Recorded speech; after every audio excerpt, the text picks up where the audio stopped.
The date is June 24th, 2025, and I am Hansen Hsu, and I am here with Jürgen Schmidhuber.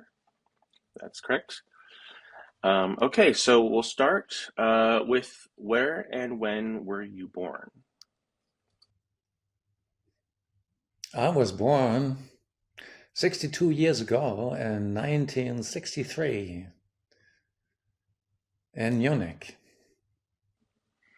And is that where you grew up? The first few decades of my life I spent there. And then I also spent a couple of decades in Switzerland. And right now I'm on the shores of the Red Sea at the KAUST University, the King Abdullah University of Science and Technology, which prides itself that it's now the university with the highest impact per faculty. You're in Saudi Arabia right now, That's right, yes, on the Red Sea. right? And so what were your parents' backgrounds and occupations? Uh, I didn't even expect a question like that. So my dad was an architect, and my mother was a teacher in elementary school. And did you have any siblings? My brother, who is who became a theoretical physicist and was much smarter than myself, and that's my only sibling. Mhm. What were your favorite subjects in school growing up? Everything related to science and math and physics and music Hmm. and the arts and Oh, the arts. drawing. Okay. Yeah. So like graphic arts. Yes. Drawings and caricatures and the nature of beauty, which is something that naturally developed. And all of that developed later in my parallel interest in the sciences and the arts. And I try to identify principles that both of them have in common. And today, I think, or even know, that both the sciences and the arts, and even comedy, are driven by the same basic principles. Hmm, interesting. Okay. And what kinds of books did you read or media did you consume growing up?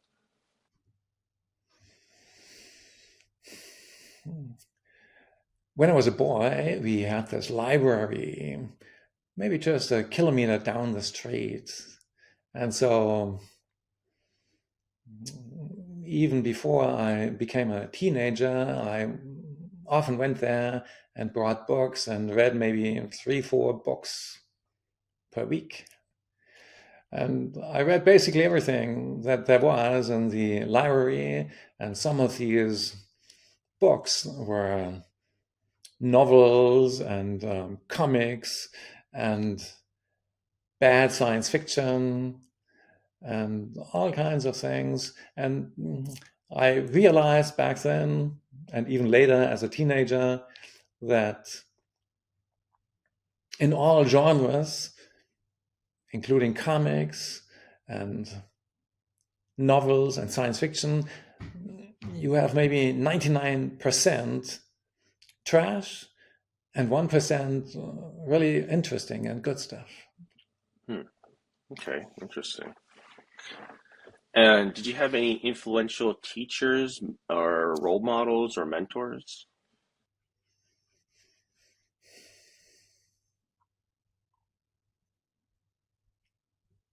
Probably not, but I was inspired by my brother who was younger than myself, and we talked a lot about the nature of the universe and what is the simplest explanation of the universe.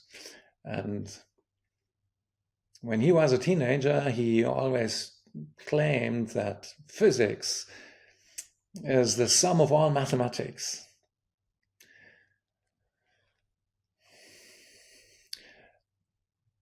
And I didn't exactly know what that means, but it inspired me a lot. And then in the 1990s, I finally realized that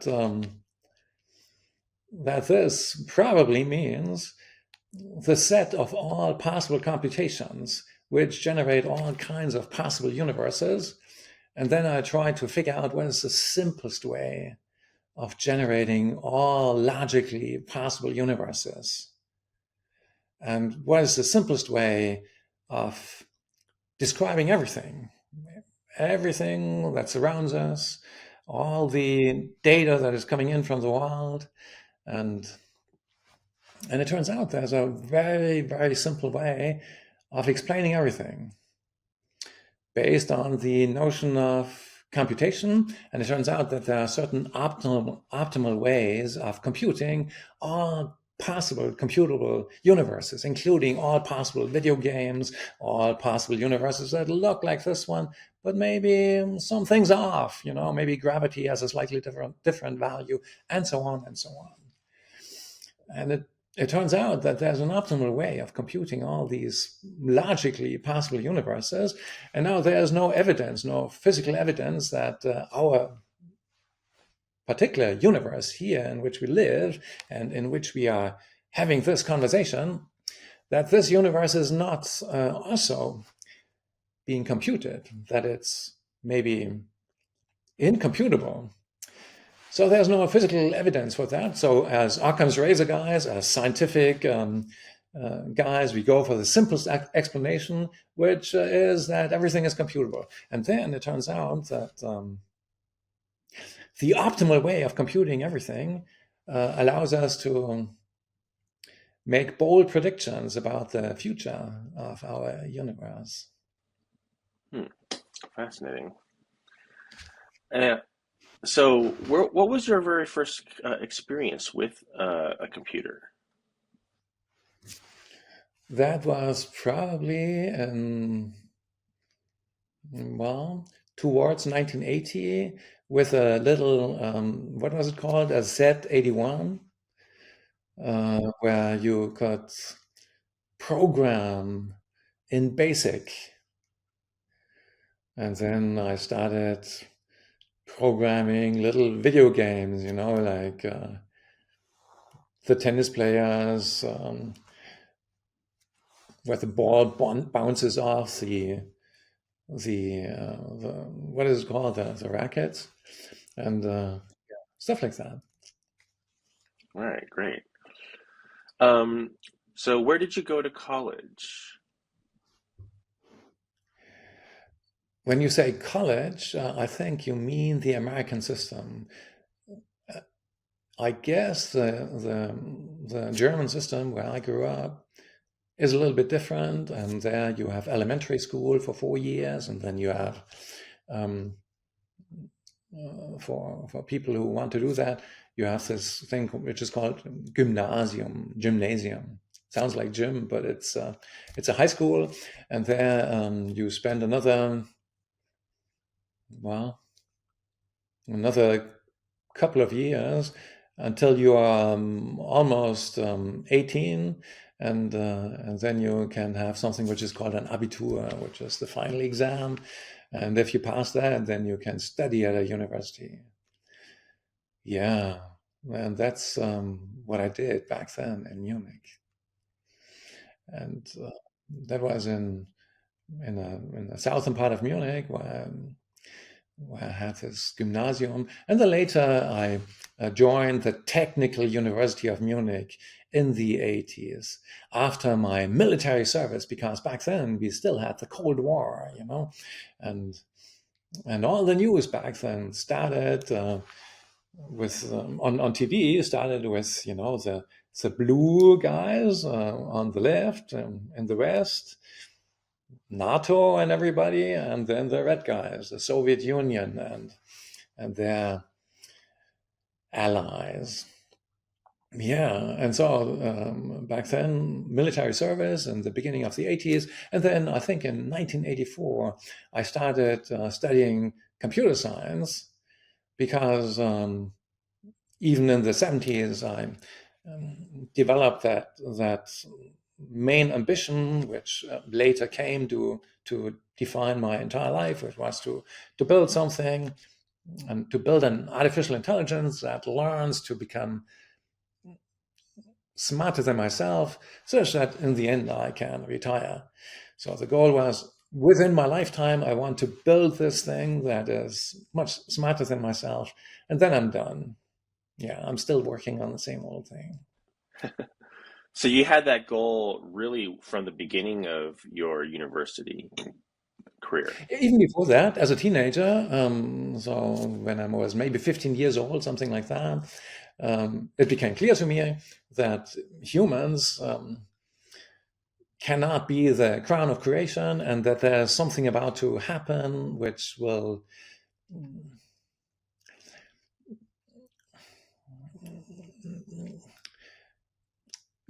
lead to a higher step of the evolution of the universe, which wants to become more and more complex. It started with very simple initial conditions, and then became more and more complex over the billions of years.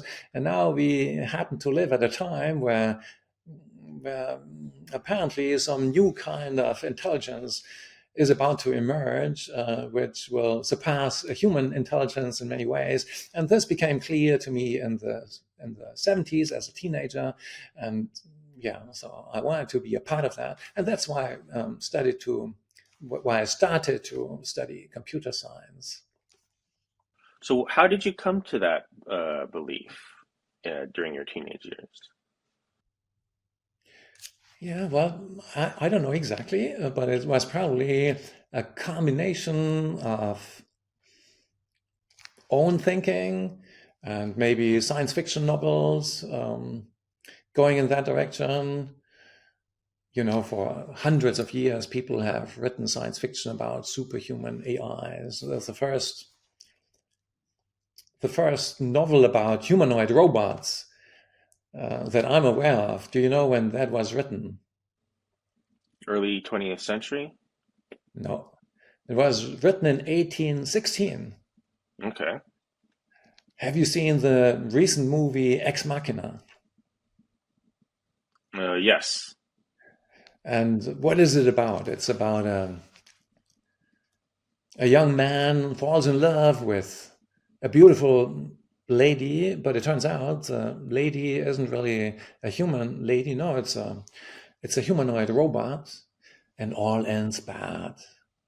Now the Hmm. plot goes back to 1816 to the novel by um, E.T.A. Hoffmann, and it was called Der Sandmann, the Sandman. What was it about? It was about a young man falling in love with a beautiful lady, but the lady moves kind of mechanically, and it turns out she isn't really a lady. She is made of little tiny gears, and she's just very realistic. And at first glance, you don't see that she's just a humanoid robot. So that is, and it all ends bad, as always in Right. these stories. So that's a science fiction story of more than 200 years ago, already anticipating humanoid robots and AI and everything. So I guess all the many similar science fiction stories that have been written since then, and many of which I have read, may have had an impact on that kind of thinking. But then also, back then the notion of artificial intelligence was not unpopular in science in general. So it was kind of an obvious thing to do for someone who thought that humankind is not the end of it. Hmm. All right. Um, so, uh, who are the most important influences in your life at university?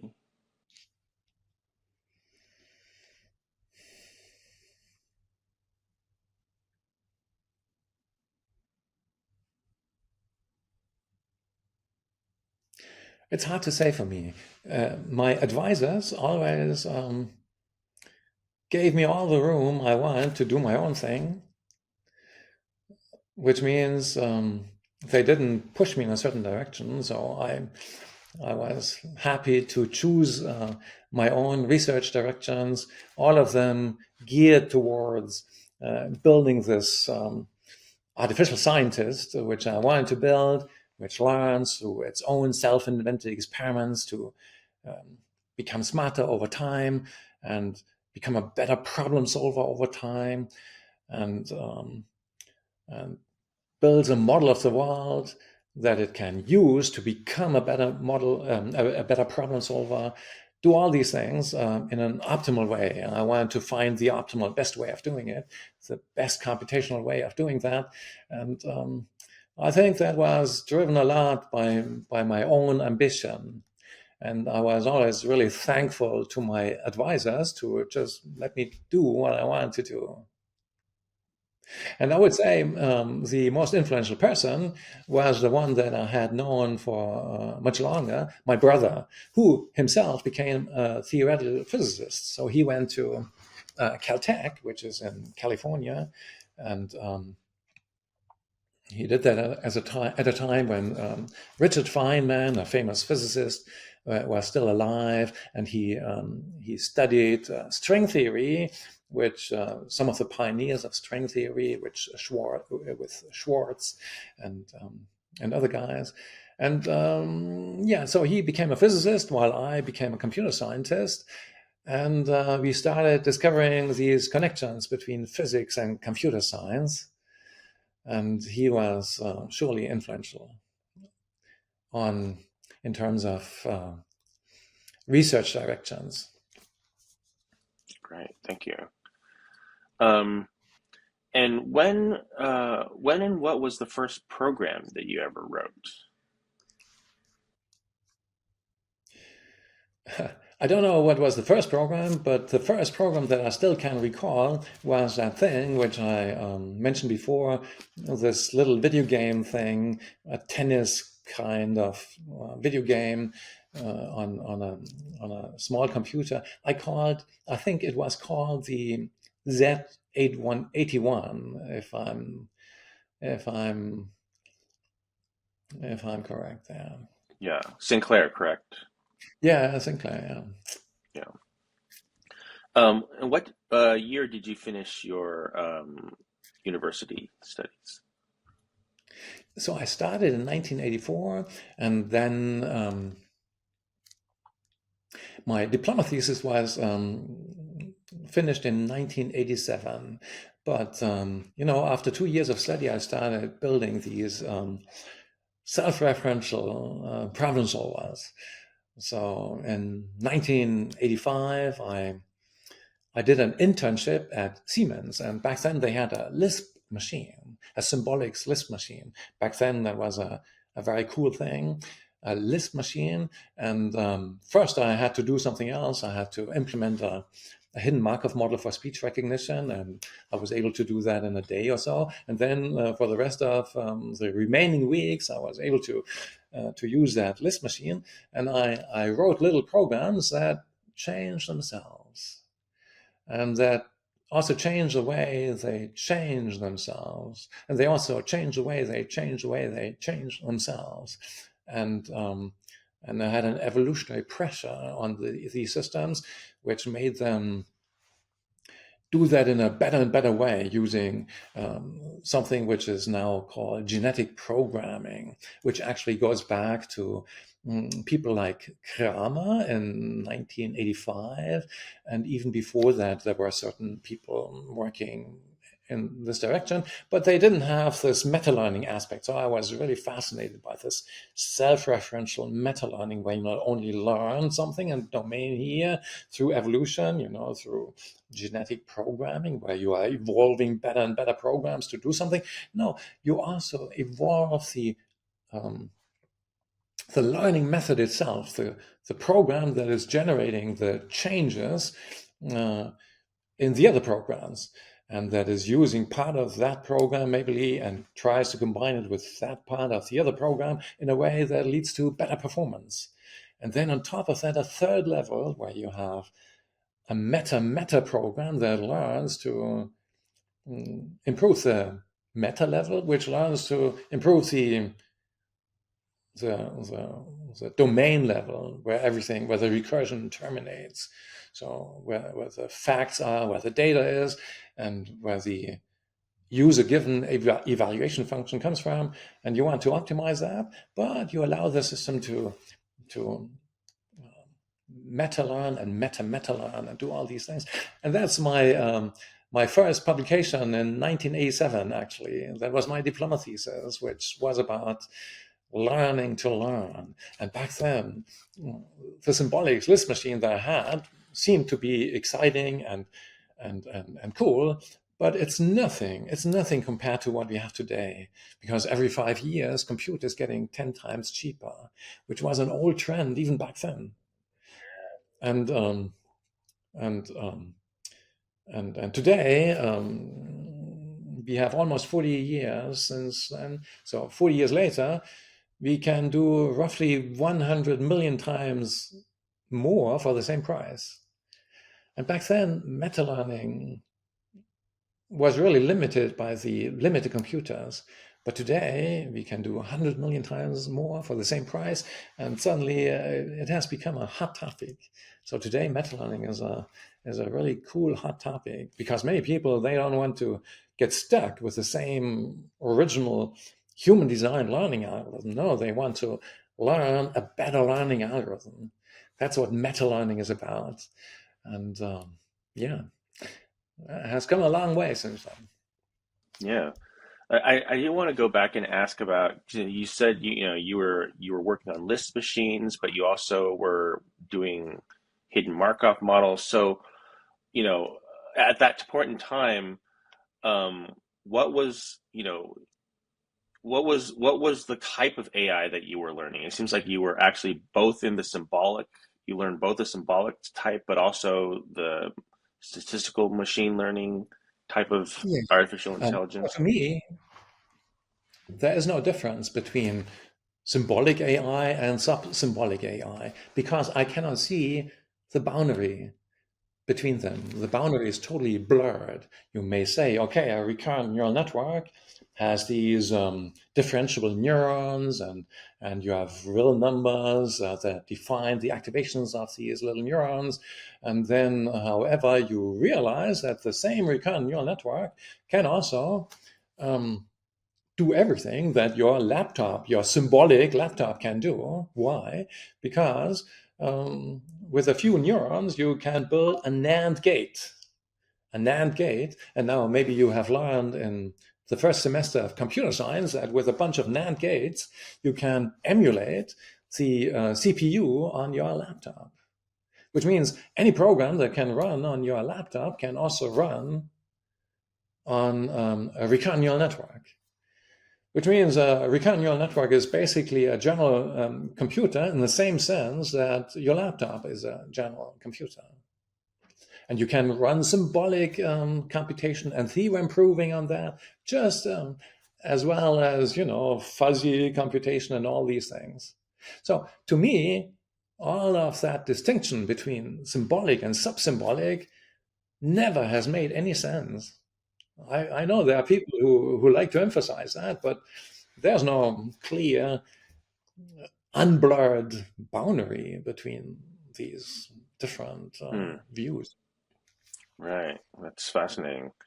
So I have always been interested in theorem proving, and I built self-referential systems like the Gödel machine that was much later in 2003, which really prove that the changes that they conduct, that they apply to their own software, that they are provably optimal.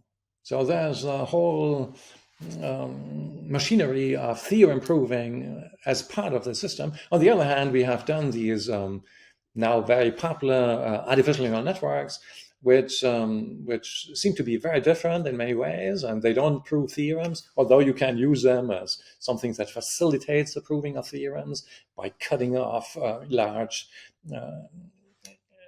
parts of an exponentially growing search tree, for example. But these apparently very different approaches aren't really so different. And I always have been fascinated by everything that allows me to get closer to that goal, which is build this super AI that and do that in the best possible way. And so I just was happy to use and reuse all the tricks that computer scientists and other people before me have invented. But at the time, the field was still affected by, Marvin Minsky and Seymour Papert had written a book about perceptrons that had set the neural network field back. So how did that affect the way that you looked at neural networks at the time? Yeah. So Minsky and Papert, since you mentioned them, in 1969 they wrote a book about the limitations of something that was called perceptrons. Very simple neural networks, one layer neural networks, or two layer, one input layer and an output layer neural networks, and they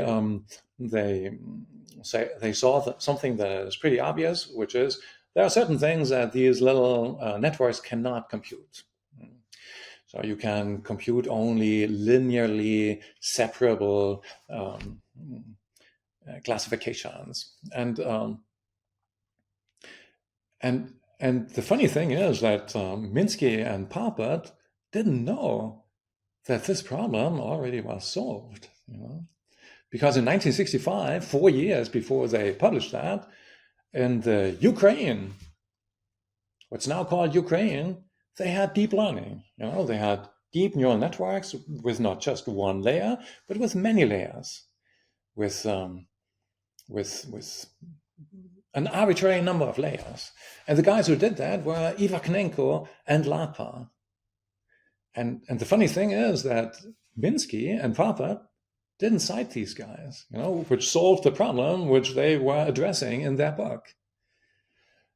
What did Ivaknenko and Lapa do in 1965? Well, they had a first layer of neural network. So the first layer of a neural network, input units, and then a first layer. And there in the first layer, they already had what we call gates today, multiplicative units, where you not just have a weighted sum of the activations that are coming in. No, you can also have multiplications and gates where one neuron is being multiplied with the activation of another one, and so on.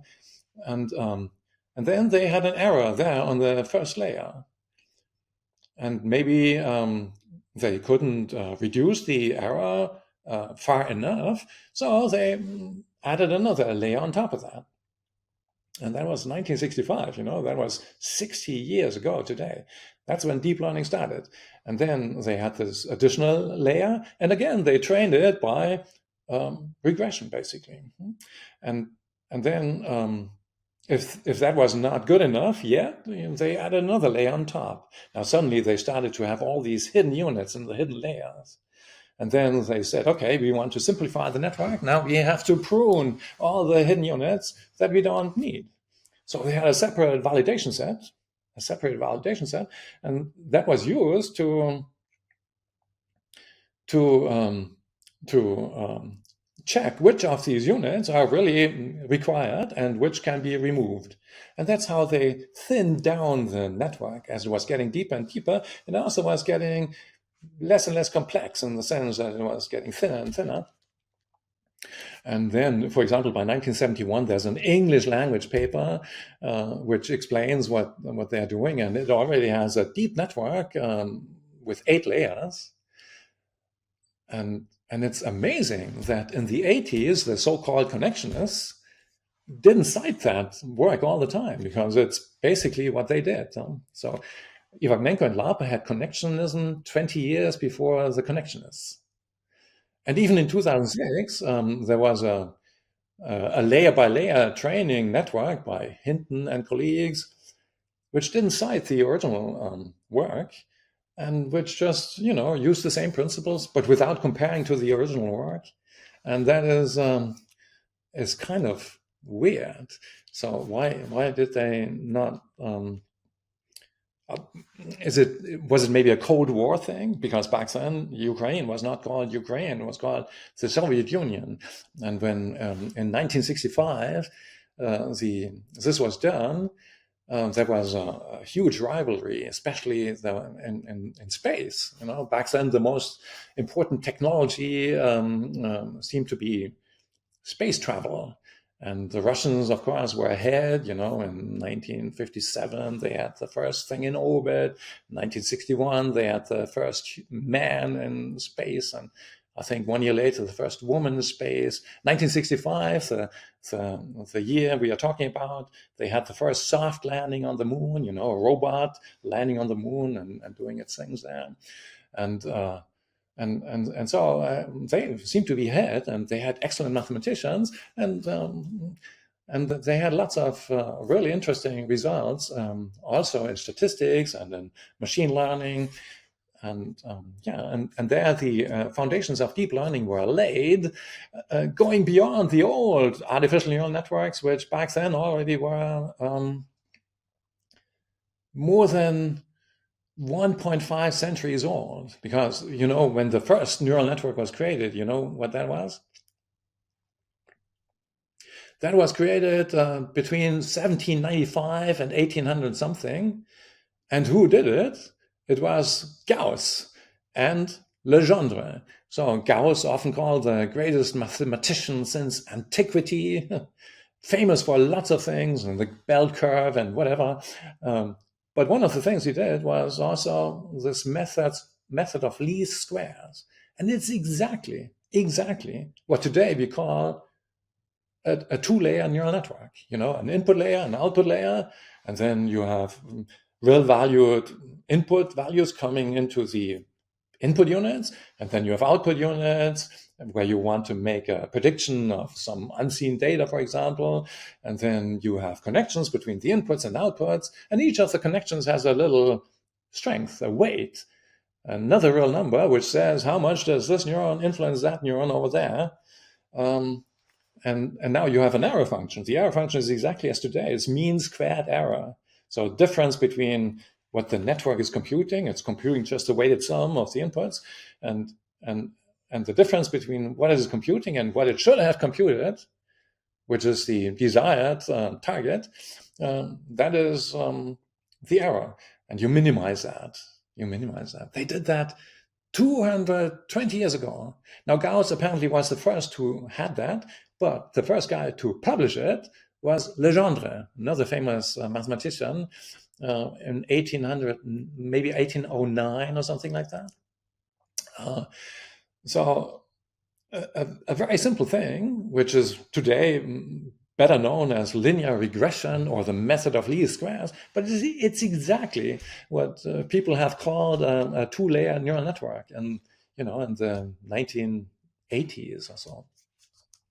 So these were shallow learners because they had only one output layer and one input layer and no hidden units. And then there was Rosenblatt in 1958, who on the one hand had a variant of that, which he called a perceptron. And the funny thing is, he didn't cite this old stuff.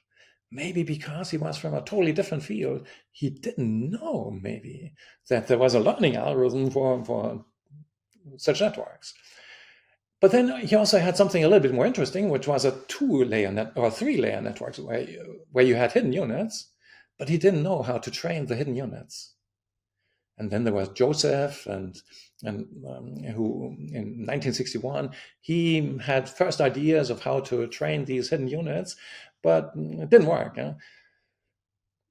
I guess because they didn't know the chain rule. The chain rule was developed in the 1700s. No, in the 1600s. I'm sorry. and it was published in 1676 by Leibniz, the famous guy. Leibniz, who developed this basic method, which today everybody's using in form of something which is called backpropagation, to train these deep networks. So for some reason they didn't know that. Otherwise they would have derived it, and then you would have had backpropagation trained deep networks, around 1960. So now it took a little bit longer. 1965, when the Soviets in Ukraine, when they did, and they did layer by layer training. So they didn't do backpropagation. They did layer by layer training. But such that all the problems that Minsky and Papert mentioned in their book were solved. That was not an issue any longer. So I think then maybe the book by Minsky and Papert slowed down the neural network research in America. And instead, people focused on logic programming and stuff like that. But now today, modern AI is really based on this deep learning stuff, which is interesting, which didn't start, in the mid 20th century or something. So artificial neural networks didn't start back then. No, they started around 1800. It's a really old concept. And the deepness of the deep learning started in 1965. Yeah, and so modern AI is built all on these deep neural networks. And basically, it's built on 60-year-old stuff. Yeah. So since your museum is about computer history and history of AI and neural networks and so on, that is one essential part that should be reflected there. Yeah, and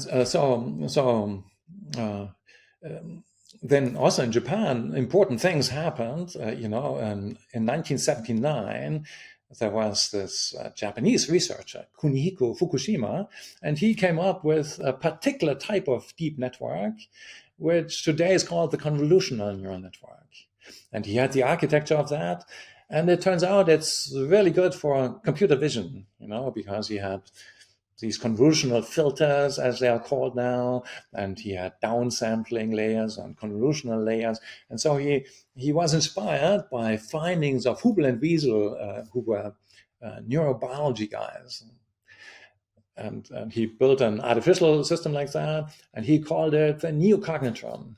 Today it's called a convolutional neural network. And so that was another big important step in terms of what's relevant for computer vision. And then there is, of course, the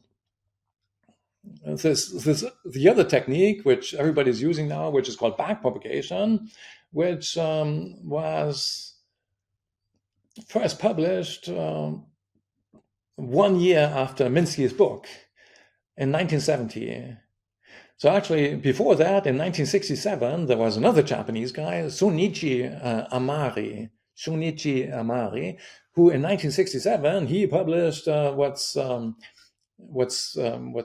stochastic gradient descent for neural networks.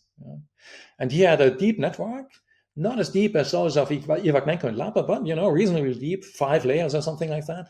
And he was the first to train it end to end through stochastic gradient descent. While Iwagmenko and Lapa, they went layer by layer. So 2 years after Iwagmenko and Lapa, Amari had end-to-end deep learning. And he didn't use backpropagation yet. Backpropagation is essentially just this chain rule of 1676 by Leibniz, but applied in an efficient way to networks of differentiable nodes. There are many ways of implementing backpropagation. You can implement it in stupid ways and inefficient ways, but the efficient way is where the forward pass, where you compute activations on this deep neural network, is as efficient as the backward pass, where you compute the derivatives of the error at the output with respect to every single connection in the system. And in backpropagation, the forward pass is as cheap as the backward pass. And that's what Linnainma basically in his thesis of 1970 published in Finland, in Helsinki. And then everything was in place, for modern deep learning, but it wasn't used immediately. So some people probably didn't know that there is this technique which is now called backpropagation, which was better known as the reverse mode of automatic differentiation for a long time. And then apparently the first guy who really applied it to neural networks was Paul Werbers in 1982. In 1982, some also mention his thesis of 1974, but the thesis didn't have it yet. So it was really the 1982 paper which had it in the correct way. Yeah, and then the CNN of Fukushima was not trained by backpropagation. No, he had different kinds of learning rules. But then in 1988, also in Japan, Zhang and colleagues, they had they applied backpropagation to convolutional networks. Two-dimensional convolutional networks. Before that, there were even one-dimensional convolutional networks. That was by Weibel, Alex Weibel, another guy working in Japan in 1987, a German guy working in Japan, and then 1988, two-dimensional CNNs that everybody's using today. Yeah, and that's how much of this deep learning for vision really started. And it's not always reflected in the surveys, even those written by people who should know, and even those who got awards for things they did, which were just republications of stuff that Amari and Fukushima and Linda Inma and Ivagnenko had published much earlier. Thank you for that history. So I kind of want to take a little step back and go back to your graduate work. So what was your when did you decide to continue on to graduate study? Yeah, that was kind of clear because in 1987, although computers were really slow, although they were a billion times faster than when the first general purpose computer was built in 1941 by Konrad Zuse in Berlin. He could do roughly one operation per second, but since then, every 5 years, a factor of 10. So by 1987, when I handed in my diploma thesis, we already had a factor of a billion, and I was lucky enough to already have desktop computers back then.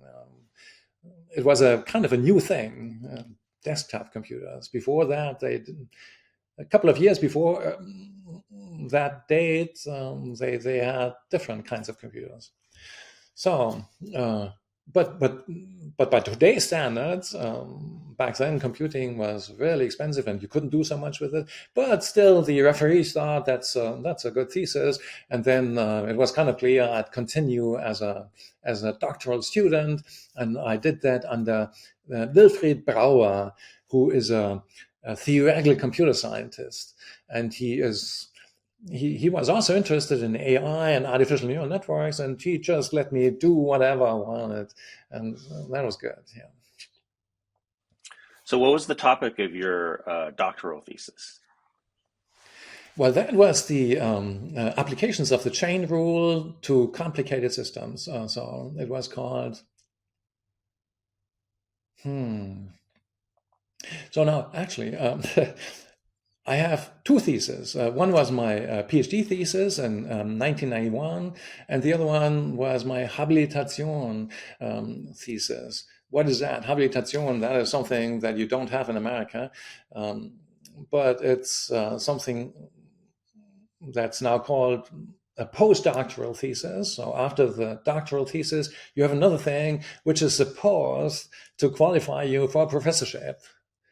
And back then, this was still a thing. And back then, German science was still pretty strong. It wasn't as strong as it used to be, but it, had a lot of influence still. And so Many did it the old German way, not the new American way yet, although the American way has become really influential with the PhD schools and everything, based also on the old ideal of the research university of the 1800s, the Humboldt University in Berlin, where you have this idea that you protect the professors from, commercial interests, and you give them taxpayers' money such that they can work on their favorite subjects, and they have to teach the young guys whatever they know about the field.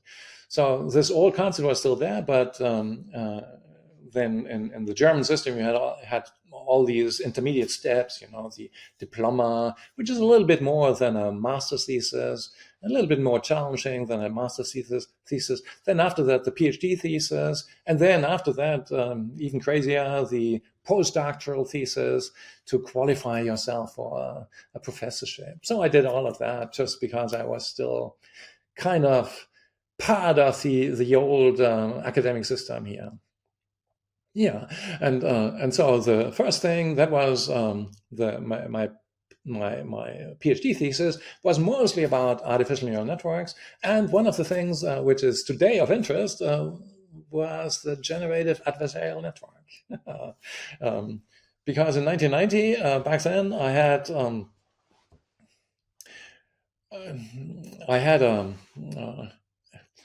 I wanted to build a system that can learn to survive and maximize reward in the real world.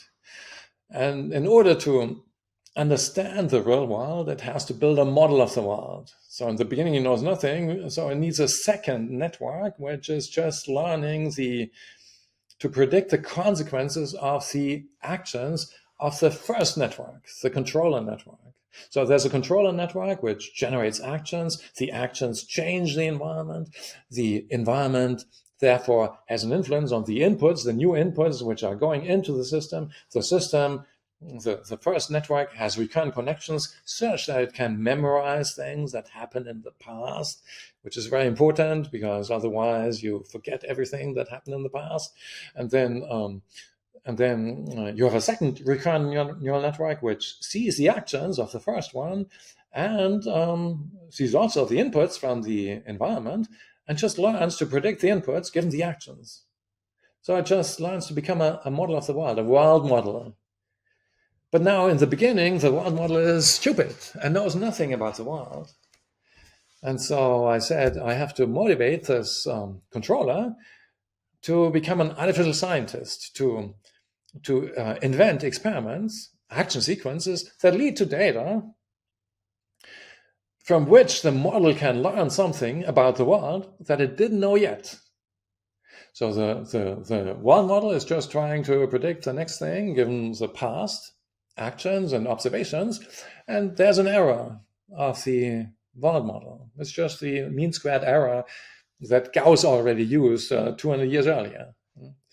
And then the controller, however, should be motivated to come up with action sequences that lead to surprising data where the model can still learn something, where the error is high. So I said, okay, let's just give the controller a reward that is proportional to the error of the model network.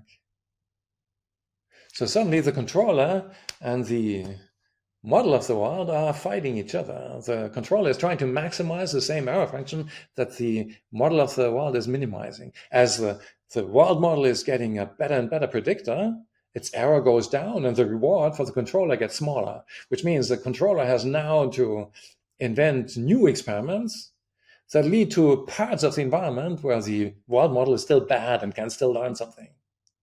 Yeah. Such that you have this interaction between these two competing systems, basically. And ideally, at some point, the world model can predict everything. And it cannot learn anything new. And the controller is getting bored because there is no new experiment that it can invent that makes the world model surprised. Now, in practice, of course, it's never like that. There's always something that you still can learn. And so you have this ongoing curiosity. I call it artificial curiosity for an artificial scientist, which is this little two network system. And the first model has inbuilt little stochastic units. They can there are little Gaussians, which another thing where Gauss comes in. There are little Gaussians which can learn their mean and their variance, and so basically you have a generative controller, generative network, and the other one is like what a quarter of a century later was called a discriminator. It's just a predictor of the consequences of the actions of the controller, and now they are fighting each other. And today, this is called a generative adversarial network. So that was one of the several things that I had in my thesis of 1990, and I had a whole bunch of other things. And then a couple of years later, then I was a postdoc in Colorado after my thesis in 1991 was accepted for maybe 2 years, something like that. I went to Boulder in Colorado to Mike Moser's lab, Mike Moser, and had a happy time there and kept working on my favorite subjects and including meta learning, generative adversarial networks as they are called today, and the G and the P and the T in ChatGPT, they also go back to that. They also go back to that year. So 1990, 1991, that was our miraculous year where lots of the stuff that has become important recently really was used for the first time in these artificial neural networks that I had there. Yeah. So I'm going to get back to that topic later on, but first I want to just sort of, um, you know, just sort of get some the dates for the rest of your career. So you finished your, I guess you mean the postdoctoral thing. What year was that? Yeah, so that was shortly after my thesis in 1991, I believe. It started and ended maybe beginning of 1993, something like that. So Okay. a little bit less than 2 years I spent in Colorado and Okay. almost got killed by a blizzard. Oh no.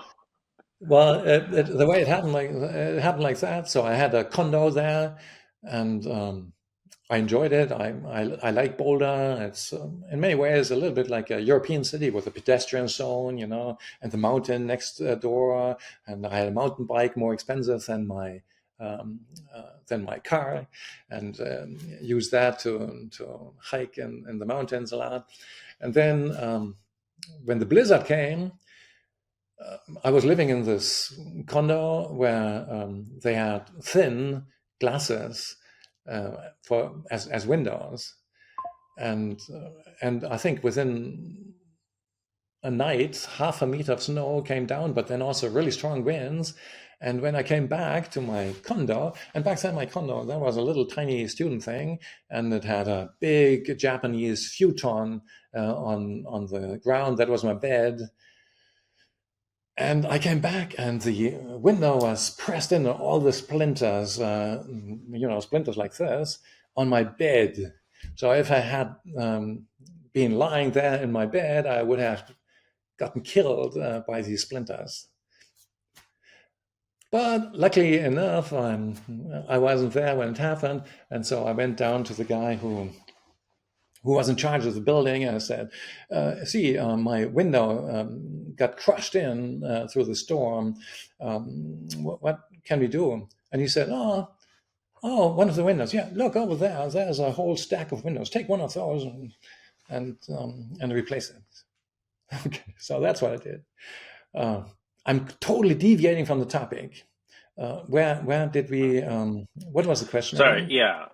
Yeah. So I guess okay. So you went. So did you move back to Munich after Yeah. And Colorado? then I moved back to Munich, and in many ways, I'm a totally incestuous case because in the same university where I got my diploma and my PhD, then there I also did my habilitation, and then it was accepted, and the main talk I gave had nothing to do with neural networks. It was all about theoretical computer science and the halting probability of a Turing machine, stuff like that. So I'm really coming from different worlds. Neural networks on the one hand, and what used to be called cybernetics, 100 years ago, and logic programming and theoretical computer science on the other hand. And then I started applying for professorships, and and nothing came up except in 1995, or nothing convincing came up in 1995. Then there was this opportunity to become a co-director of the Swiss AI lab IDSIA, ITSIA in Lugano, and I took that, I grabbed that opportunity, and then between 1995 and until 2021 or so, I did a lot of research there. In between, again, between 2004 and 2009, I came back to Munich, a totally incestuous case, as I mentioned before, and I was a professor for cognitive robotics from 2004 to 2009 at the Tech University in Munich. Cognitive robotics, trying to build real robots that learn to do all the things that humans can do, and always following the main ambition of my life, not just build something that works behind the screen, but that works in the real world. And we still have a way to go. The one thing that doesn't work is AI in the real world. AI behind the screen in the virtual world, that's great. We have superhuman AI behind the screen for summarizing documents and making pictures, analyzing images, detecting cancer, playing chess and everything, but we don't have a robot that can do what a plumber can do. I've said that for 10 years, and at least, we won't have such a robot in the near future either. So it will take a couple of years. Certainly, many people are talking about AGI, and I've been talking about AGI for a long time. And since the 70s, I told everybody I want to build this thing, which is now called an AGI, which can do all the things I can do. And people wrinkled their eyebrows or smiled at me or laughed at me. And suddenly, in recent years, suddenly many people suddenly start claiming, oh, AGI is near, and in a few years we will be there. No, we won't be there, because AGI without mastery of the real world is no AGI. AGI without real robots in the real world is no AGI.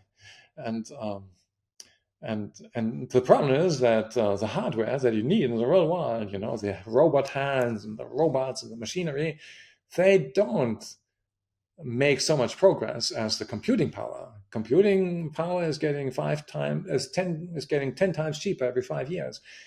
With robot hardware, it's not like that. So the robots of today are a little bit better than the robots of 30 years ago, but they are not so much better. Yeah, so we still have a way to go there. Anyway, I'm deviating. The question was, what happened then? Yeah, so in 2010, I went back to between 2004 and 2009, I had this double position between the Swiss AI lab and Tech University of Munich. Pretty close together, you can easily go by train from one to the next. And then I went completely back to Switzerland and focused on that. And then in 2021, I after having funded a couple of companies, I also took this position in KAUST in Saudi Arabia, in the Kingdom of Saudi Arabia, which is changing in a crazy way. So, which is so different from the Saudi Arabia of 10 years ago. Everything is changing in a way such that the derivative of change is higher than in any other country I'm aware of. Yeah. Okay, so I want to go back to what we were talking about before. So around, let's say, like, so you had been doing neural networks since you were an undergraduate, right? And um, in in your view, was that field in a period of like a winter? Not really. So I never really bought the story of the neural network winter. I think that was more like an American thing. After Minsky, maybe the Americans stopped working on neural networks, and then to them it seemed like a winter. But in the 70s, there was a lot of neural network research in Europe, but then in Japan. I mentioned before um, the work of Amari, of course, and then Fukushima with the convolutional networks, and Tsang, and so on. And one has to see that in the 80s, the the most funding for AI was in Japan. Actually, they had this fifth generation project, and back then, many people thought Japan is the country of the future.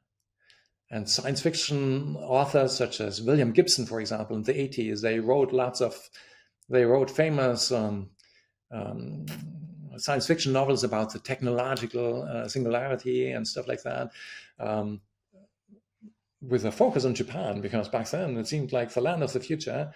And by 1990, before the crash of the Japanese stock market, um, the six most valuable companies in the world, they were all from the same country. They were all from Japan, amazingly. People have forgotten that, because today Japan is nothing compared to what they used to be back then.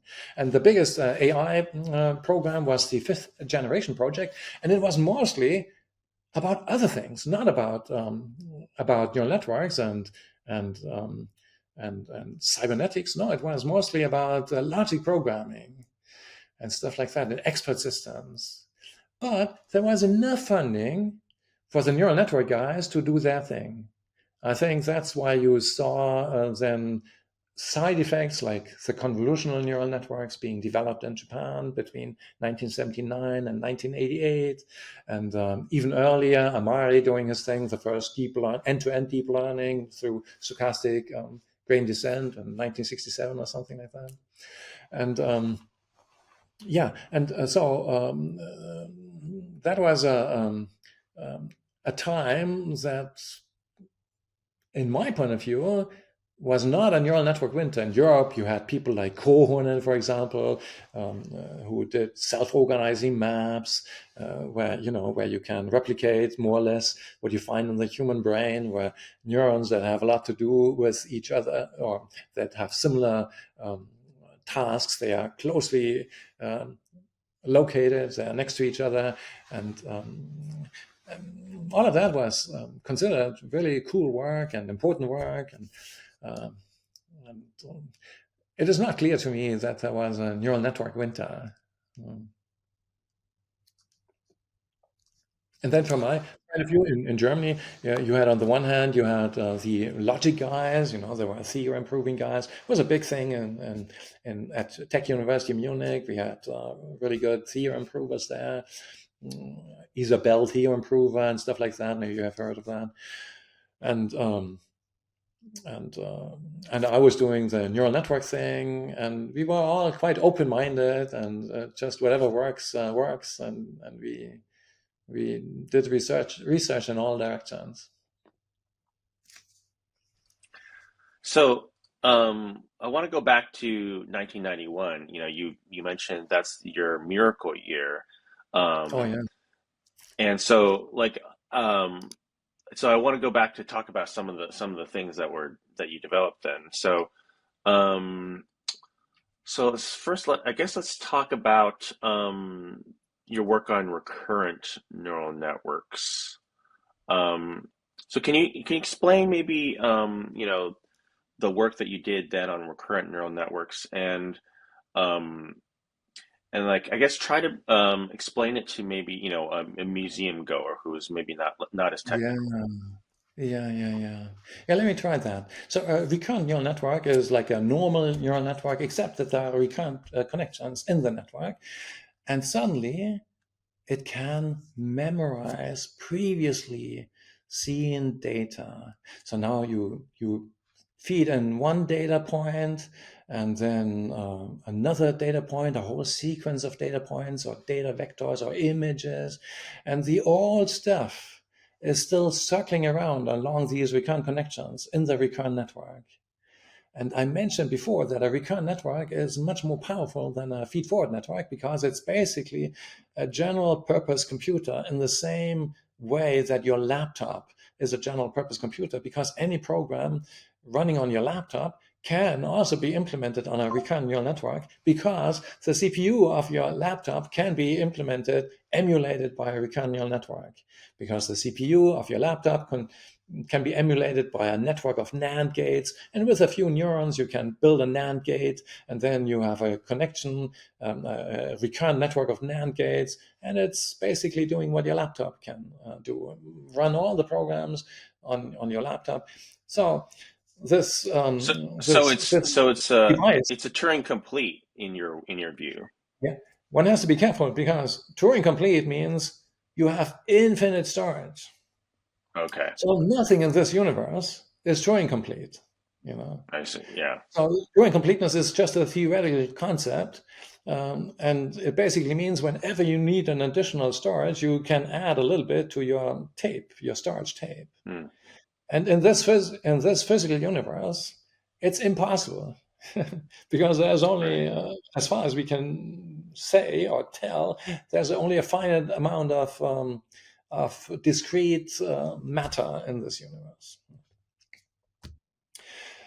We don't know for sure, but it seems to be the case that in this universe you cannot build this pen and paper construct, this theoretical device which is known as a Turing machine, which of course has its foundations in the work of Gödel, 1931, where he also used a universal language for encoding everything that can be encoded. And he used the integers to encode it, and he used multiplications as ways of changing the storage, and then proving automatically these theorems that he had to prove, or where he had to show they can't be proven in a logically consistent way through any computational system, through any AI. So he showed the limitations of AI.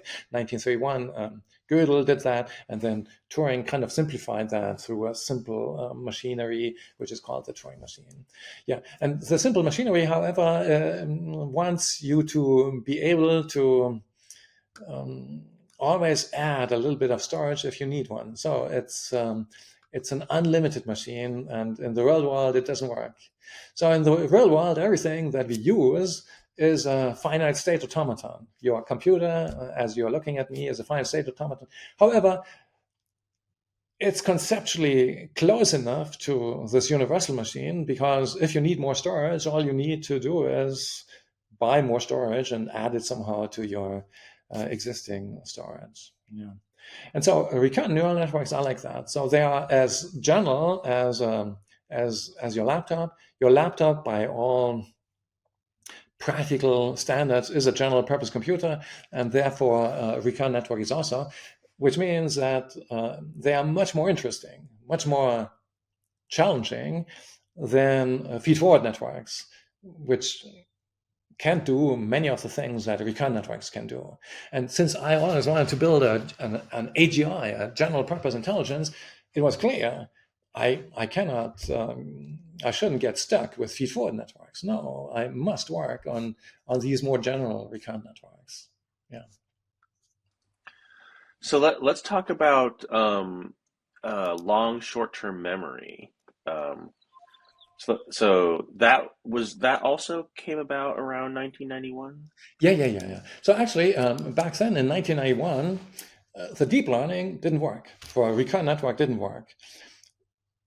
Recurrent networks are much older than that. So recurrent networks go back to, say, 1925.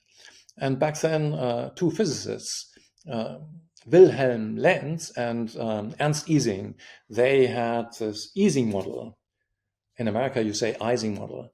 And the Ising model is a recurrent network of neuron-like elements. And they used it for, doing physics-related things. And then in around 1970, Amari, he used it to learn stuff. So he had then a recurrent network in 1972, which was based on this Ising model of 1925, and it could learn. How could it learn? Well, he had the weights on these connections of the recurrent network. He basically trained them through the correlations between input and output patterns. So he learned to associate output patterns with input patterns, such that missing parts of the input patterns could also be restored and stuff like that. And that was 1972. And at the same time, around 1970, other people also, Nakano also in Japan, and Marr in the United States, and other people also looked at recurrent neural networks. And so these were recurrent networks that didn't have memory because they just were equilibrium networks. So you move in a little pattern, and then the whole network dances a little bit until it settles to an equilibrium, and then you look at the outputs and say, this is my output pattern, which isn't what you really want. What you really want is you want to have a network where you pipe in sequences such as speech. In speech, every 10 milliseconds, a new input vector comes to the speech processing system, so 100 of them per second. And then you have to memorize what happened a couple of seconds ago to make sense of what's currently coming in, or video, all the same. So our world is full of sequences. You want to have a sequence processor, so that's why you need a recurrent network, because with the recurrent connections, you can somehow implement memories of things that happened a long time ago. But in 1991, nobody knew how to deal with long sequences where the memory lasts longer than just a few milliseconds, where the memory lasts longer than just a few steps. And then in 1991, I had my first deep learner, which is a recurrent network, which is not the LSTM. It was before the LSTM. And it uses this thing which is now called pre-training. Pre-training, which is the P in ChatGPT.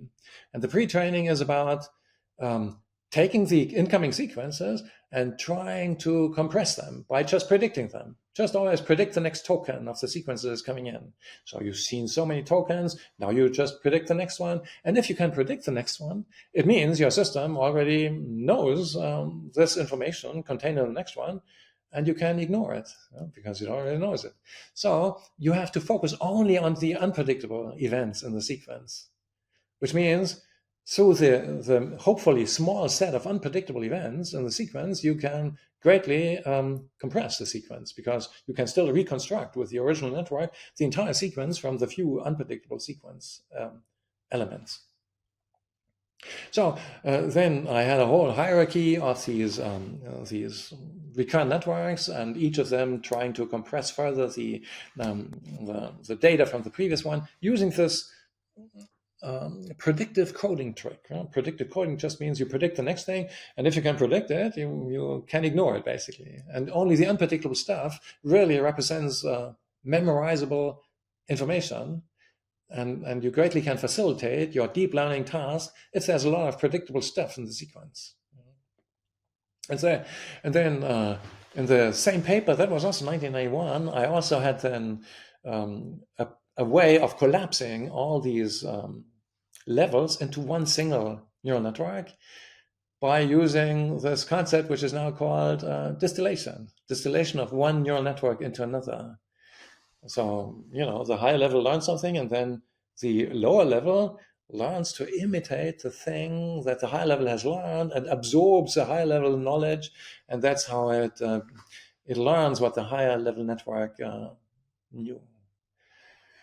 And that's called distillation of neural networks now. I called it collapsing neural networks, and that's that's central to the famous DeepSeek of 2025. DeepSeek, the stock market chocker from China, DeepSeek, they use distillation to come up with a small network that can do what many big networks can do. And so many decades after the fact, suddenly things can become really important. A simple concept: distillation of one network into another, or collapsing one network into another. And that was around 1991. In 1991, and back then, this set also the stage for the LSTM. How? Well, back then in 1991, I had a brilliant student. His name was Sepp Hochreiter.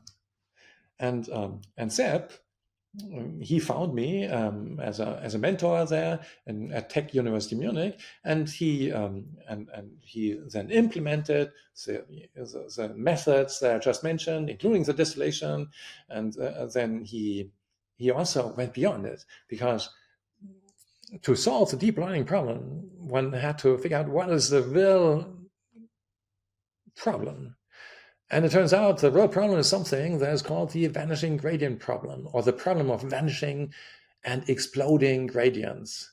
And where does that come from? Well, in traditional recurrent networks, as you're propagating errors backwards in time, backwards through this deep network that you get if you unfold it in time, as you do that, the errors tend to get smaller and smaller and smaller. And so Sepp, in his diploma thesis of 1991, he analyzed that problem, and he was the first to do the mathematical analysis of that. And it turns out that these errors really exponentially vanish in traditional neural networks. And as a solution to that, he proposed residual connections. Today it's called residual connections, where you don't say, okay, the next layer gets so if you have X feeding into the next layer, you don't have just an f of x, a function f of x of the previous layer where you have the x. No, you have x plus f of x. So if you do this x plus f of x, and then suddenly you can differentiate it through backpropagation. You can propagate these errors back, and you always will get a big error going back. And that is the core of the LSTM. This became the core of what I called in 1995 the long short-term memory, but it really goes back to 1991 to the thesis of diploma thesis of Sepp Hochreiter, my brilliant student, and then it took a few more years until 1997, until it was finally accepted by a journal. And that was then the 1997 LSTM paper. But the roots are really back in 1991. So 1997, the famous paper, which I think is now the most cited AI paper of the 20th century, that was based on very simple stuff. And then later, much later in 2015, we said, okay, let's apply the same principle to feed-forward networks. Let's make feed-forward networks also really deep. We already had really deep recurrent neural networks. The LSTM was able to, have depth of 1,000. It could learn to recognize the importance of something that happened thousands of steps ago, even millions of steps. So really deep networks that we got there.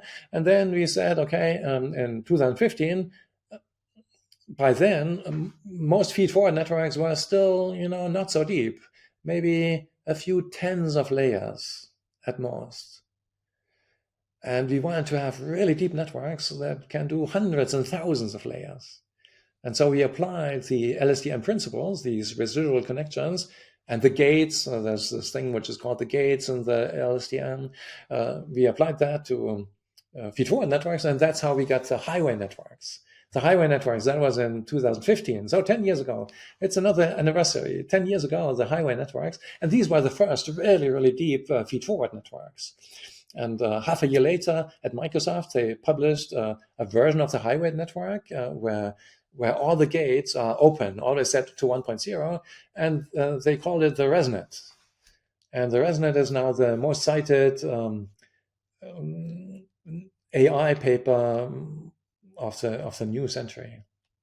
So, but it all goes back to these insights of 1991. One has to mention that, and and and all the basic insights that are now driving modern AI, they are all rooted in the previous millennium. In different parts of the previous millennium. So the origin probably 1776, the chain rule by Leibniz, and then Gauss and Legendre around 1800, the first two-layer neural networks. Then 1965, Ivagnenko and Lapa, the first deep learning with many layers and hidden units and so on. 1967, Amari with end-to-end deep learning through stochastic gradient descent. 1970, Lina Inma with backpropagation. 1982, Paul Ware was applying backpropagation to neural networks.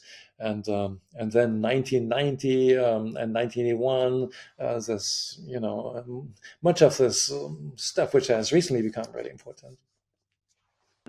Yeah, thank you. Can you discuss the impact that LSTMs have had on the field and the industry? Yeah. That took a long time. The famous paper is 1997, but compute was still too slow back then. Every 5 years, we are getting a factor of 10, and it took still another maybe 15 years, another factor of 1,000, until it became really popular. So by 2009, the LSTM was combined with something that is called the CTC algorithm, Connectionist Temporal Classification Algorithm. And that was published in 2006 in my Swiss lab. And the first author was my student, Alex Graves, originally from Scotland. And this combination of CTC and LSTM, we could then apply that to speech recognition in 2007. And Santiago Fernandez, a postdoc, also played an important role there. And then by 2009, suddenly this combination of things was able to win competitions, handwriting competitions, And handwriting competition back then was a really challenging problem. And you had all kinds of symbolic manipulation AI for doing that, and understanding the handwriting, the connected handwriting, and decomposing it into chunks and whatever. And we just had an LSTM trained by CTC on all kinds of speech data, and then suddenly in 2009, this was able to win not only one, not only two, but three speech handwriting recognition competitions at the ICTA conference, 2009 that was, through the efforts of Alex Graves. And that was kind of the breakthrough. And suddenly lots of little companies started using LSTM, also in Germany. But then the real great commercial breakthrough came when Google started using it in the 2010s. And by 2015, suddenly they had a huge breakthrough in speech recognition. 2015, they started using LSTM for speech recognition, and suddenly it was 50% better or something like that than what they had before. 2015, and then 2016, the same LSTM was also used for translation. November 2016. Until November 2016, the Chinese laughed about the translations that you got from English to Mandarin and back. But after November 2016, they didn't laugh anymore. So actually, these were two connected LSTMs, one reading the original language, maybe something in French, and then a second one taking that final internal state and rolling it out into English, for example, being trained on data from the European Parliament, where there's a lot of data on on speeches that were translated from one language to another, because in Europe they have 20 different languages, even more, and then all the time they have to translate from one to the other. So there's lots of data, and Google also had its own data, and they were able to certainly greatly improve machine translation. Yeah. That was kind of the breakthrough of LSTM in the commercial world. And then by 2017, the other guys, the other big companies on the West Coast also did it, like Facebook did it. Back then, I think it wasn't called Meta yet, it was still called Facebook. And I think in 2017, every single day, Facebook did 4 billion translations per day for using LSTM to translate from one language to another. I'm always comparing that to the most successful YouTube video of all time. Do you know what that is? No. It's the song Baby Shark. It goes like that. Baby Shark. Da, da, da, Oh, da, da, da, yeah. baby shark. Okay. Yes. That I've heard Yeah, of that one. Yeah. yeah, and this one has gotten 15 billion clicks or something like that. But it took many years to achieve that. And within a week, the LSTM working for Facebook, where you have this little button to translate the message of your Mexican friend, for example, within a single week, LSTM working for Facebook got more clicks than Baby Shark in its entire life.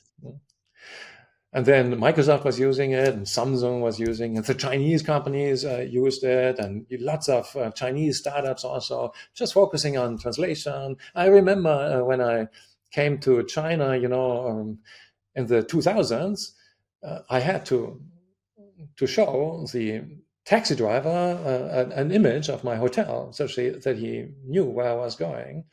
And then, in the 2010s, suddenly we could have a conversation. I'm say he asked me in Mandarin where you want to go, and I'm talking back in English, and all this the stuff that seems normal today, but back then it was really new. And so it was a communication revolution. Suddenly, people around the world could start talking to each other using LSTM. It was pretty cool. And then it was used for many, many other things. For example, if you look at medical articles, there are so many medical articles about heart disease or diabetes or you name it, which have LSTM in the title. Like COVID detection through LSTM. Thousands and thousands of medical articles, which you can easily find on Google Scholar, that have LSTM not somewhere in the text, but really in the title.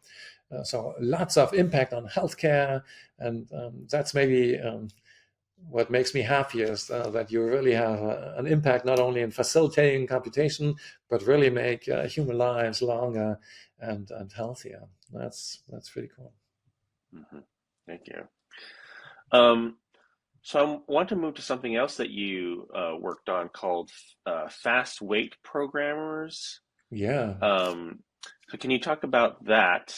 Oh, And yeah. yeah. Yeah, that was us in 1991. There's a reason why we call it our miraculous year, because it was not only about the pre-training, the P in ChatGPT, and it was not only about the distillation, the D in DeepSeek, if you will, and it was not only about the beginnings of LSTM, and it was not only about generative adversarial networks back then. No, we also had the first transformer variants. What is that? A transformer is the thing which is now driving the modern large language models. The old large language models until 2000, until the end of the 2010s, they were based on LSTM, chatbots and stuff like that. But then in 2017, Google published a kind of a transformer, the quadratic transformer, you can call it, which is now widely used for everything that has to do with large language models and foundation models. And that one also goes conceptually back to 1991, because back then I had what is now called the unnormalized linear transformer. The unnormalized linear transformer. Why is it called the linear transformer? Because it scales linearly. What does that mean? It means that if you have 10 times more text, you need 10 times more compute. But with the modern quadratic transformer, you need 100 times more compute. So you need 10 times 10 more compute. Or if you do it with a factor of 1,000, if you have 1,000 times more text, you need a million times more compute. So it's kind of inefficient, although because the GPUs are now so fast and people have so much money to spend billions and billions on GPUs, it's good enough, and seems to be commercially viable to do that. The quadratic transformer, which is kind of inexpensive, is kind of expensive, but there has been this linear alternative, and people are today still looking at this old linear transformer from 1991 to find better ways of speeding up the quadratic transformer, which is now so widely used. So the linear transformer is called linear transformer because it scales linearly, not quadratically. And it uses the same principles. There's basically, and I didn't call it, as you mentioned, I didn't call it a linear transformer or a normalized linear transformer. No, I called it a fast rate programmer. And it's really easy to understand. So back then we were working on recurrent neural networks, and I thought, what kind of alternative is there which is as powerful as a recurrent network? And then I thought, oh yeah, I know what it is.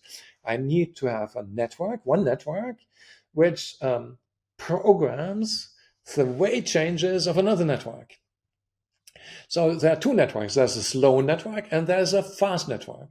And the slow network, how does it program the weights of the fast network, which is then being applied to queries as they're coming in, such that some goal is achieved, some error function is minimized. So the fast network is trying to minimize an error function, and typical thing back then was just predict the next token, just like today, predict the next token. So you get a sequence of tokens, you try to predict the next token, and then you can build a chatbot if you can do that. And so how did that work? Well, the slow network back then, 1991, learned to generate two patterns. One is called the key and the value. The other one is called the value. Now the key is moving over to the fast network on the input side, and the value is moving to the output side of the fast network.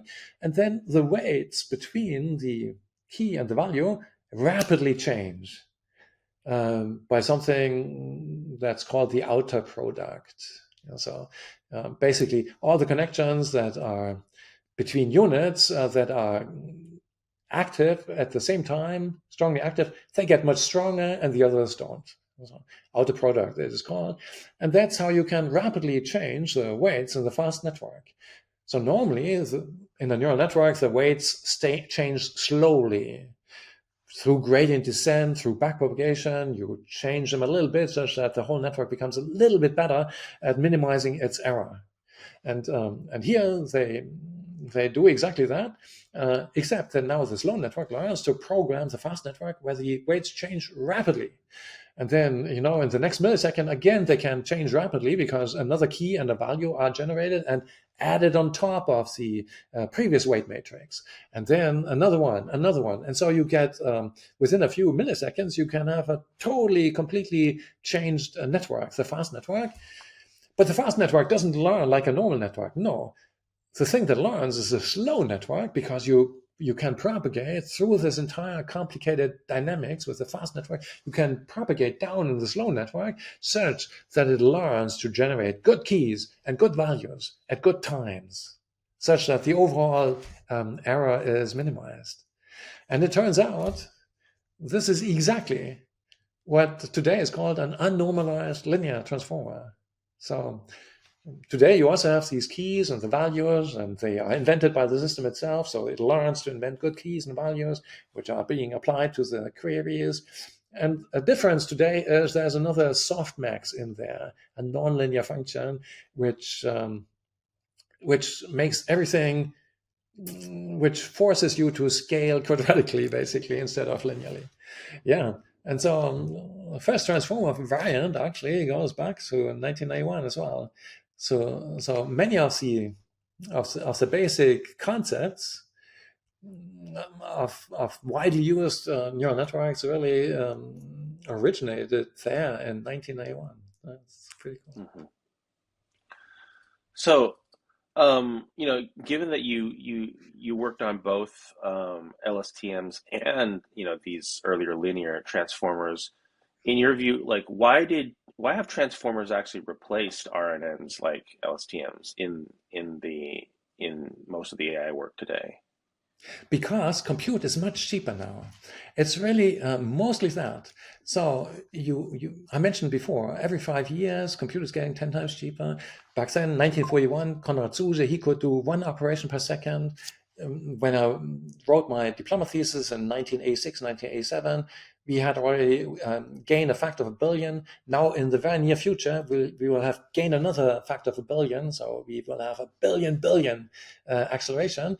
And this is currently or recently, it's mostly due to GPUs. It's also in previous decades, it was mostly due to smaller transistors and faster CPUs, but recently it's mostly due to very parallel GPUs, which are mostly NVIDIA GPUs. And with these GPUs, especially if you have a lot of money and you are willing to buy lots of them, you can do really massively parallel computation in a way that you cannot do with the LSTM, because the LSTM always goes step by step. It scales linearly. The nice thing about the LSTM and the linear transformer of 1991, they scale linearly, while the modern transformers that are now so popular, they scale quadratically. But because GPUs are cheap enough to allow that, they are not really cheap, because you look at the big companies, they are investing hundreds of billions into GPU-based AI data centers. But the big companies say, we think it might be profitable enough to do that. And so that's where now you see the action. Parallel processing is really important if you want to serve lots of people at the same time. And if you want to train big networks quickly. And so that is the advantage of the super parallel processing. Yeah, thank And of you. course, in 1990, actually before, no. In 2010, we were in the middle of that because I had this brilliant postdoc, Dan Girejan from Romania, working in my Swiss lab. And around 2008, he wrote his own thesis about speeding up CNNs, convolutional neural networks, on GPU. And he was very clever, in figuring out exactly how can you use the particular ingredients of the NVIDIA GPUs back then to optimize performance, to minimize the communication and so on.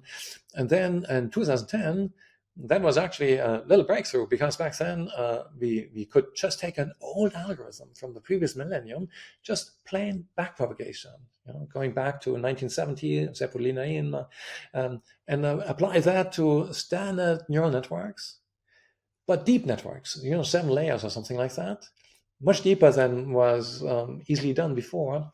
And suddenly we were able to win competitions or break benchmark records such as MNIST. Back then, MNIST was considered an important benchmark. MNIST is just a collection of handwritten digits.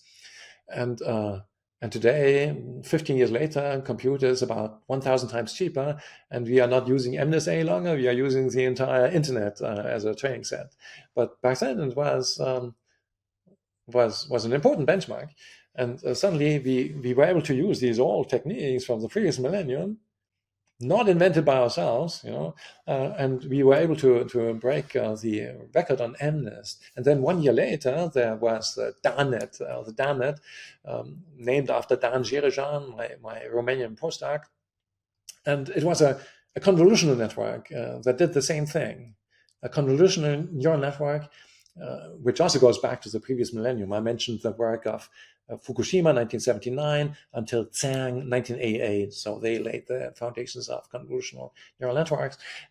We just made them fast. And in 2006 already, there were people, Chalapilla and colleagues, who had shallow CNNs on GPU, but they weren't deep, and we were able to make them really deep, especially through the work of Dan, but also of Uli Meyer, who was part of that team. And And then suddenly we had a monopoly in winning competitions, computer vision competitions. That was between 2011 and 2012. So in 2011, we started with Chinese handwriting. We won that competition. Then in San Jose in California, not far from NVIDIA's headquarters, we were able to win the traffic sign recognition competition, which is important for self-driving cars. That was in 2011. Using NVIDIA GPUs built next door, or designed next door, built actually in Taiwan. And that was the first superhuman performance with a CNN. Through the DARNet, and then another competition like that, and the first medical imaging competition in September 2012, and that was all before the AlexNet, which is often cited in America as start of the deep learning revolution, but no, it was just a version of the DARNet, which already had won 4 competitions before the AlexNet even came into existence. So. So the GPU made all the difference, and back then you still had to look at the details. You better knew exactly what the L2 cache was doing, of the GPUs back then, and today you have automated software that helps you to ignore all of that, and you can just go and get really efficient code for GPUs in a way that you couldn't 15 years ago. So that is part of the progress that we see today, is that everything is getting easier, and you don't really have to understand the software that you're using, because so much is already built in. So why do you think that AlexNet, which was trained on ImageNet, which was a much larger data set compared to the data sets that DANet was trained on, was the neural network that was able to convince the computer vision community to move to deep learning rather than DANet? Yeah, so the DANet, of course, before the AlexNet, won 4 competitions, computer vision competitions. So at least the machine learning people were well aware that deep CNNs on GPU could outperform all the other methods out there. There was even superhuman performance in 2011, DANet's superhuman performance. Also, the computer vision community was aware of that, because in June 2012 we had the CVPR paper. CVPR is the most important computer vision conference. In the end, however, I think it was mostly a propaganda thing, because it helps a lot if you're working for the best PR machine of the Western world, which is Google. So we talked earlier about your work on adversarial networks already. I guess I wanted to sort of go back to that a little bit, and ask sort of, how did that earlier work differ from the later generative adversarial networks? So it was more general in the sense that you had recurrent neural networks. The 2 adversaries were recurrent neural networks. It was exactly the same in the sense that you had a generative first network with probabilistic units in there that then can be used to generate probability distributions over outputs. And then you had a second network, and in the 2014 GANs, by Goodfellow and colleagues, they are feed-forward. They are not even recurrent. And then you have the same principles. The output of the one network is seen by the other network, and it tries to predict the consequences in the environment. So that's the same thing. And the main difference is the trials with the modern GANs, if you will, they are very short. It's just one action, one action, which is an image, and the other one is a prediction of the reaction of the environment, which is either fake or real, so just one bit, as opposed to something more complicated, like what you have for a robot that is moving around in a complicated environment and tries to predict all kinds of things. So um, a very simple version of that: trials of length one, one action, one prediction, and otherwise the same principle. The error of the prediction machine is exactly the reward for the controller. So the controller is maximizing the same thing that the prediction machine is minimizing. Thank you. And before you mentioned artificial curiosity as part of this, so why did you call it that, and how does it work? Yeah, so the artificial curiosity I tried to explain before, but let me try again. Now, suppose you have a generative adversarial network, which is recurrent or a little bit more complicated, and then you have not only one action, but you have a whole sequence of actions. So the network is generating one action, and then the other networks, the prediction machine, the world model, is seeing that action and is trying to predict the next reaction of the environment. And then there is another action, and the environment changes again. So the prediction machine is predicting the changes of the environment, essentially. And now you have a whole sequence like that, where the controller is driving an agent, which could be a robot, and as the robot is moving, it's getting new input from the environment, and the controller is generating the actions that drive the robot, and the prediction machine, the world model, is predicting the consequences of the actions. So now suddenly you have not a trial of length one, but you have a long trial where you can have, arbitrary sequences of interactions with the environment. And you still have an error, but now the error is the sum of all the errors that you get from the prediction machine, and the reward for the controller is the sum of all these errors, such that it is motivated to come up with sequences of actions, not just with one action, but sequences of actions that lead to data that surprises the world model, the prediction machine. So it's more complicated, actually, than the more recent application. Right. Thank you. Are there any other things from 1991 that we missed? Oh, what did we discuss now? Well, there are lots of interesting things around that time.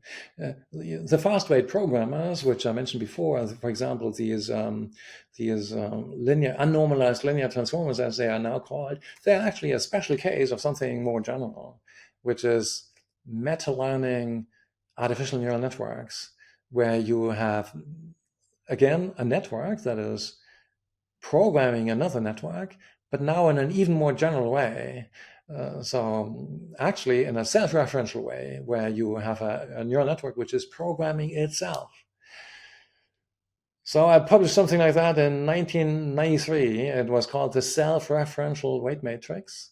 And it's also about that. It's about a fast weight programmer that learns through its actions to program the fast weights of itself. So not just of another network, but even of itself. And there's a way of achieving that, because you can essentially give actions to the network that allow it to address and write and read any of its existing weights and rapidly change it like that, from -7 to +15, or whatever. And then you basically have a general purpose computer, a recurrent neural network, that can run a weight change algorithm, an arbitrary weight change algorithm on itself, So you have suddenly a self-referential machine that can run a weight change algorithm, and you do all of that in a differentiable way, such that you can propagate backwards through all of this complex dynamics. And the only thing that learns through gradient descent are the initial weights, which are responsible for all the fast weight changes that happen later. And then basically you have a meta-learning self-referential system which learns by gradient descent, learning algorithms that may be very different from gradient descent. Yeah, and then in 2001, actually, Seb, my former student, but by then he was, I think, already a professor, he implemented an LSTM doing something like this, where the meta-learning LSTM learned to learn a learning algorithm that learned a function or a class of functions faster, I think 50 times faster than gradient descent. So through gradient descent, it learned a new learning algorithm that was 50 times faster than gradient descent.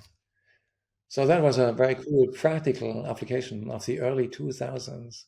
And today we have lots of papers on similar things where, where we look at self-referential weight matrices, where you learn the learning algorithm, and also in the context of reinforcement learning, which is more challenging than supervised learning, where you have a reward function that you want to optimize, and then you learn a reinforcement learning algorithm to do that. Yeah. So recent work of the 2020s, for example, with my student Luis Kirsch, but also others, Immanuel Schlag, Kazuki Irie, Robert Chordash, has expanded the applicability of all these old concepts. So today, meta learning is a really hot concept, and it goes back to these old fast rate programmers of the early 1990s. Mm-hmm. So, in your view, why did it take, so many of these answers made in 1991, why did it take sometimes 20 or even 30 years before they were accepted or adopted by the field or the industry? Yeah, the answer is always the same because of the expensiveness of computing power.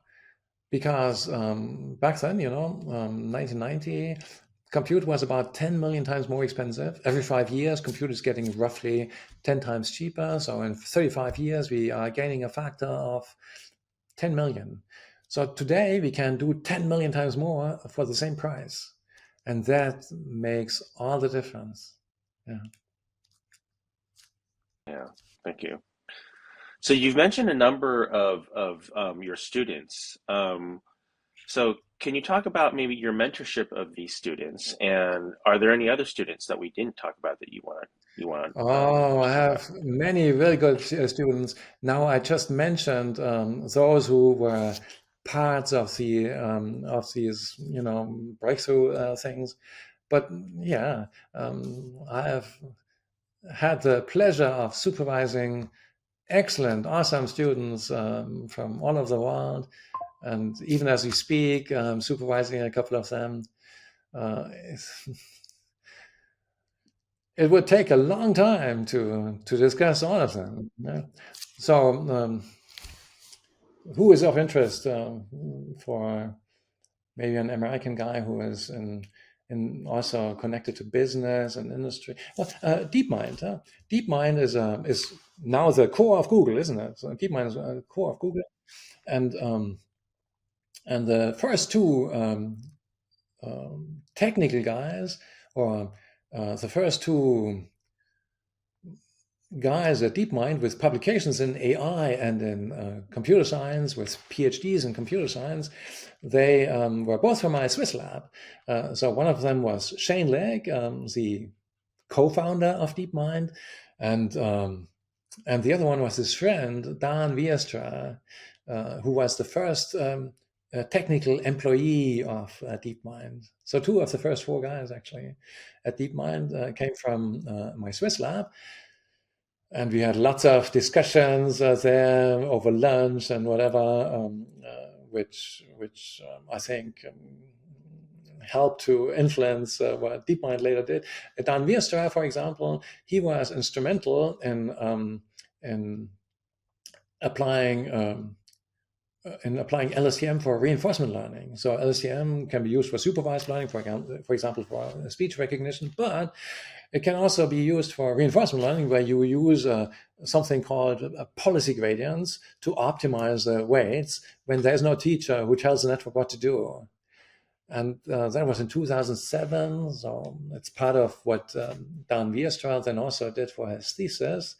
And later, DeepMind used that a lot. For example, the StarCraft player of 2019 of DeepMind is basically a big LSTM surrounded by smaller networks, but I think more than 80% of the parameter count is in the LSTM, trained by a policy gradient method to become a human competitive StarCraft player. Yeah, so these are guys from my lab who are now very visible in industry, and then Apple, of course, also hired or tried to hire lots of persons from my lab. For example, when the DARNet came up, one of the members of the team was Urli Meyer, postdoc in my lab, and Apple managed to hire him back then in 2010 or 2011. I forgot, maybe 2011. So some people say Apple came late to the AI party, but no, they started early on. Yeah, and so many of the students, the additional students, also ended up at DeepMind or at Google Brain or at Microsoft or Facebook. Yeah. I could. The longer I think about it, the more comes to my mind. So you want to stop me now. Okay. Um, I do want to touch a little bit more on reinforcement learning. Have you done any work on that topic yourself? Oh yeah, of course, yeah, yeah. Because so again, in 1990, this artificial curiosity works for reinforcement learning also. Where you have a reinforcement learning robot and it tries to maximize its reward, and the reward has two components. One of the components is just the external reward, so you have to eat 3 times a day. Or for the robot, it means 3 times a day it has to go to the charging station and sit down and recharge the batteries, and that is a rewarding moment. Okay, and it has pain sensors, and so it wants to minimize the sum of the pain signals that it's getting through these pain sensors, which means that as it is moving to the charging station, it wants to learn to use its vision to avoid the obstacles, because whenever it bumps into an obstacle, the pain sensors go off and it's not good for the robot. So at the same time, it wants to minimize energy because every action it does costs a little bit of energy, a little bit of negative reward. And so it wants to maximize that. But then in addition, it has this intrinsic reward, the joy of a scientist for discovering stuff that it didn't know before. So the intrinsic reward, that was the 1990 thing again, the artificial curiosity, which is essentially, back then it was the error that that you get from the predictor. The predictor is the world model. It tries to predict the world, the consequences of the actions of the controller, and then it minimizes that error. And the error is, however, the reward for the controller, because the controller always tries to come up with new experiments that surprise the world model. Yeah, and so back then that was about planning, learning, and planning with a reinforcement learning machine, where the reinforcement learning machine was a recurrent neural network, so very powerful, more powerful than the traditional reinforcement learning machine. Recent Turing Award winners, Rich Sutton and Andy Bartow, they focused on Markovian situations. What does that mean? It means that the current input tells you everything you need to know to come up with an optimal next action. And that is good enough for board games, but it is not good enough for the real world, where you're playing video games, for example, and now your enemy vanished behind a boulder, and now you have to memorize that he's behind the boulder, but you don't see him anymore, so you have to have a memory in an LSTM or something like that to learn to use that memory to prevent from getting shot when you turn your back or something like that. So always this most complex kind of reinforcement learning, that was my objective, is still my objective. And then this intrinsic reward for improving the world model, such that the planning with the world model makes more sense, because only a good world model will help you to plan your future actions, was all back then in 1990 and even earlier. And then more recent stuff of 2015, 10 years ago, pretty important. The Learning to Think paper is also about reinforcement learning. learning to think, where you don't want to do the stupid thing. The stupid thing I did in 1990 was millisecond by millisecond planning. So there you have the world model, a recurrent network, and then you do mental experiments in the world model to predict what are going to be what are the consequences of my action sequences. And you try a couple of action sequences, and you are going to choose the first action of the action sequence that leads to a lot of predicted reward, and you are going to avoid the action sequences that lead to a lot of pain. So planning, but it was a stupid way of doing that. It was a millisecond by millisecond planning thing, and you shouldn't do it this way. It's not what humans do. When humans think about their future, they decompose the future into meaningful chunks, and they just identify a couple of high-level sub-goals such that they can execute a subprogram that they already know, which leads to the subgoal, and then from there, from the subgoal, another subgoal executing, or a sub program that will lead to the next subgoal, and so on. And they learn to generate good subgoals and do all the things that you do in hierarchical planning. And I've been working a lot on that. So lots of papers since 1990 on hierarchical planning, and 2015. I think that's the way of doing it, where you have basically a reinforcement learning prompt engineer, where you have a big model that has learned a lot about the world. Maybe it has seen all YouTube videos and knows a lot about all kinds of actions in the real world, but they are encoded somehow in a weird way there in this world model. Now, there's the controller who wants to solve a new problem that it has never solved before. For example, throwing some object into a waste paper basket. And how can it exploit the information in all these YouTube videos that were seen by the world model? How can it learn to address the important stuff there and ignore the unimportant stuff, and somehow use that information to facilitate its own task, to compress or to reduce its own search space such that it can more quickly solve that task? And the simple idea is really, you just give the controller, which is the learning machine, the other guy doesn't learn at the moment, the learning machine, the controller, you give it extra connections such that it can send prompt sequences into the world model, into the hidden units of the world model. And then something will come back through other connections that also belong to the controller. Now the controller can learn these extra connections, and so it can basically learn to send good prompts to address the important stuff in the world model, not on a pixel level, but on a high level, anything that is encoded there in the world model, and get back answers and learn to interpret the answers, and then try to use that knowledge somehow to accelerate the learning of its own new task. And now you give it a sequence of tasks such that it becomes better and better at learning to address the important stuff, to focus its attention on the important stuff in this huge foundation model, or what it is, to solve its own task. That's what I call it, learning to think. 2015, learning to think, to become a reinforcement learning prompt engineer, essentially a chain of thought system that, as it is called now, which learns to think about a problem a little bit before it starts trying to solve it.